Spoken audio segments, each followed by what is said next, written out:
Sorry medyo beast mode ako kanina. Hindi talaga ako, palapatol. Hindi ko talaga yun napalagpas. May mga bagay talaga na pwedeng palagpasin. Pero excuse me sana next time meron kayong common courtesy. Wala kang pakialam. Lalong nagalit. Bakit sino ka ba? Nagkaganon pa? Sino ka ba? May-ari ka ba ng mall?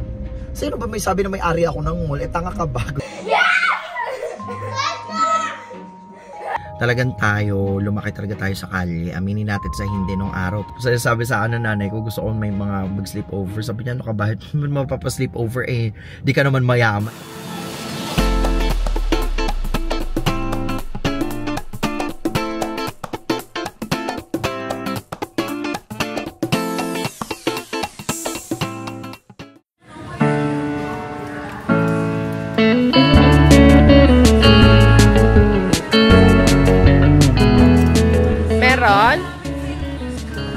Meron? Dito muna tayo sa pasta. Dito.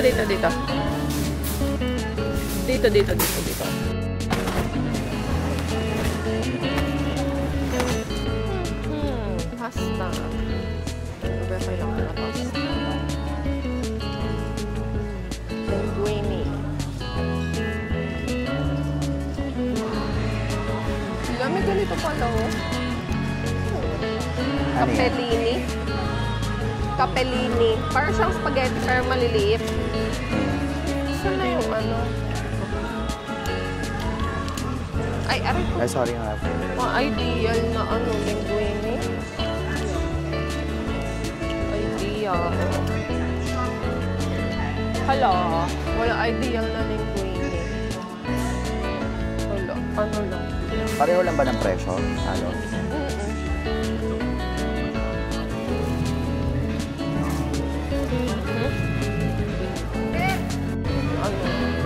Wala yung bar. Alin? Eden cheese bar. Doon siguro sa mga dito.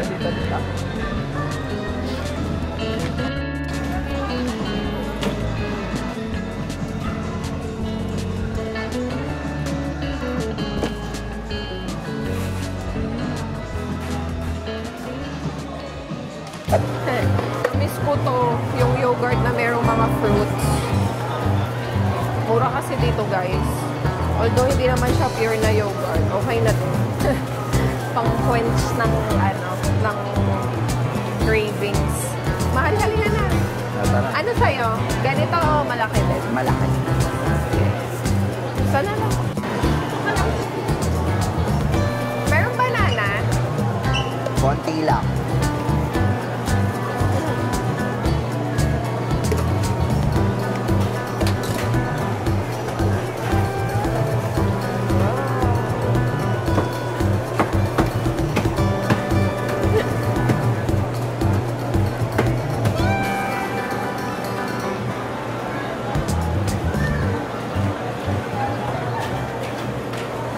So, nga tayo guys?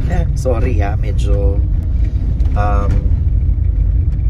beast mode ako kanina sa SM. Hindi ko alam kung ako lang to kasi hindi talaga ako palapatol, especially pag mga maliliit na bagay. It just so happened na yung nangyari kanina sa SM medyo hindi ko talaga yun napalagpas. Talagang kinall out ko talaga. Hindi kasi ganito yung nangyari. Nag-parking kami doon. Alam niyo naman sa SM Furby, di ba? Sobrang haba ng pila. So, alam niyo, especially Saturday, Sunday, talagang pila dyan. Alam niyo yun. Ngayon, naka-hazard na si Means kasi si Means nag-drive gawa nga ng may gout pa ako. So, meron kasi isang car dun sa gilid na paalis na, nakita na namin na paalis. So, inaabangan lang namin siyang lumabas. Pero hindi pa kami talaga yung talagang bungad na bungad. Kasi syempre alam ko aabante pa siya Bubuelo pa siya. Umalis na nga yung sasakyan. Tapos nagulat ako, meron tumapat sa amin na car. Nakita niya pero naka-hazard kami, ang linaw-linaw. Ang tagal, may mga nauna pang sasakyan sa amin na alam nila na may aalis ding car, pero umalis din sila doon kasi nilalagpasan na kami kasi alam nila na nakaabang na kami. So, 'di ba, parang sa mga nagmamaneho, 'di ba? Hindi naman 'yan reservation, pero it's a common courtesy na syempre kaya yan nag-hazard kasi meron na yan nakaabang na slot or meron nang nakaabang dun sa pila. Hindi naman siya first come first serve, pero kumbaga respeto na lang. Oo, doon sa mas matagal na nagantay. Oo, ganoon. So if we've been there for 15 minutes, tapos nung lumabas na yung puting pick up, may kotseng pula doon na nakaabang sa gilid, tapos biglang pumasok doon sa loob. So nagulat ako kasi syempre 'di ba, parang ano ba to, hindi mo ba nakita? Okay lang kung hindi niya nakita, 'di ba? Pero sabi, ay sorry, nauna pala kayo. Okay na lang 'yun 'di ba? Kaya lang nagmatigas pa, tapos alam mo, grabe. Ang yabang ng isang lalaki doon. Well, actually magjowa silang lalaki. Tapos sabi nung guy na nasa pasahero lang naman, hindi naman siya yung driver. Sabi ko, nauna kami kasi naka-hazard kami, hindi nyo ba nakita? Sabi ko gano'n. Sabi niya, bakit bawal naman ang reservation na? Isip-isip ko, hindi naman kami nagpa-reserve, hindi naman kami tumayo doon sa parking slot. Hindi kami yung nakatayo doon, naka-hazard, di ba? So parang akin, okay, may point ka naman doon na wala ka namang reservation. Pero parang akin that time is that courtesy na lang yon doon sa nauna pumila sa likod, 'di ba? What if nung pumasok siya doon, bigla kaming humarurot, siningita namin siya, pinasukan namin yung pwestong gusto niya. 'Di ba? Magingit-git din siya sa galit kasi pwede kong sabihin sa kanya na first come first serve, bakit bawal naman ng reservation na? 'Di ba? Kung bastos din ako, 'di ba? Pero hindi Sinabi ko lang, kinall out ko siya. Tapos sabi rin nung attendant doon, sir, dapat una kayo dyan. Kaya lang marami talagang ganyan. Ako, may mga bagay talaga na pwedeng palagpasin, pero hindi ko pwedeng sabihin na hayaan lang. Kasi paano nilang malalaman na mali yung ginagawa nila kung walang magsasabi sa kanila na mali yung ginagawa nila. So umalis, akala ko nakababa na. Nasalubong pa namin sila sa escalator pa ba. Siyempre di pa rin ako nagtimpe, sorry na.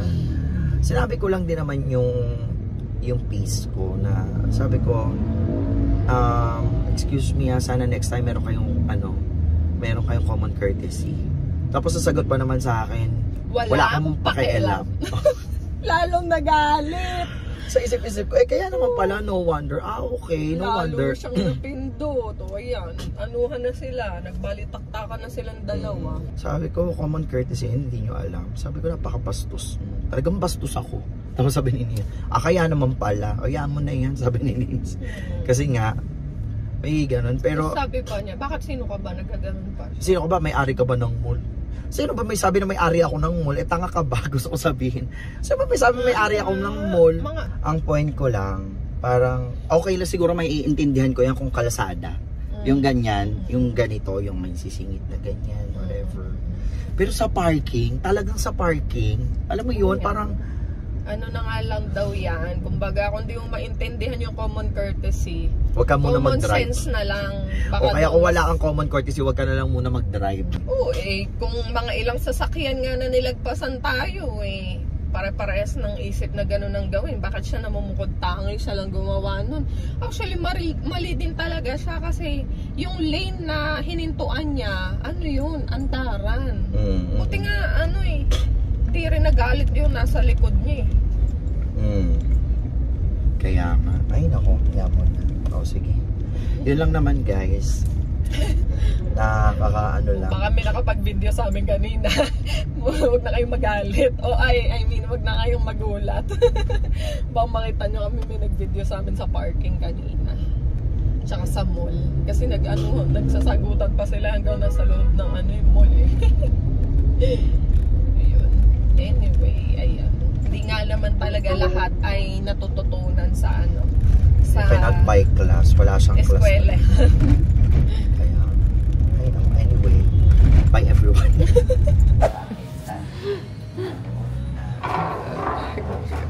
Asawa ko, nakikipagdaldalan kung kani-kanino. Okay na yan, nagre-release na lang yan ng emotion niya. Anyway guys, ayan, nandito na tayo sa shop. Open tayo ng package.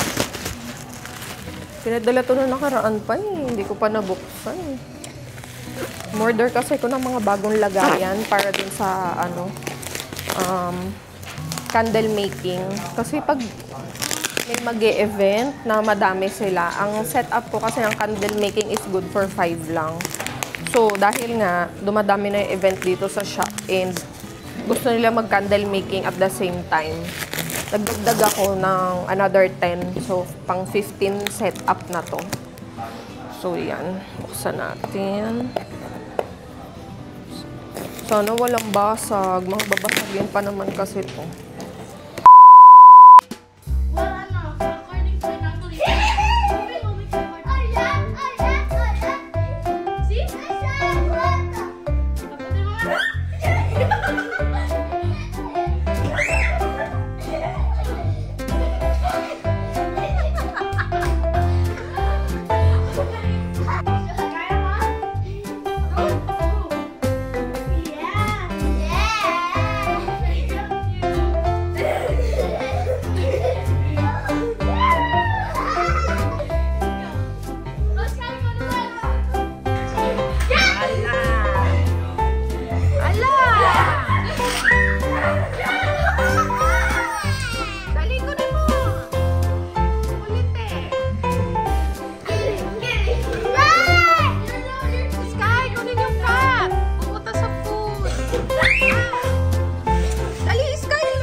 Drink water. Pang inuubod na.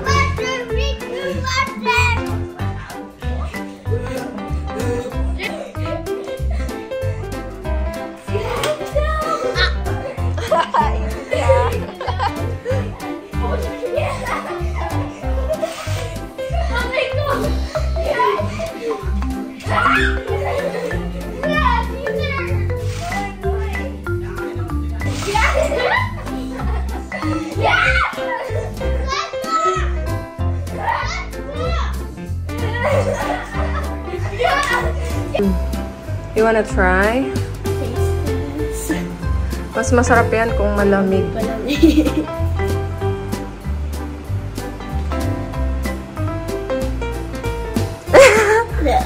Bakit? Ano yun? Ano ba? Masarap o hindi? May ano siya, masarap siya na hindi.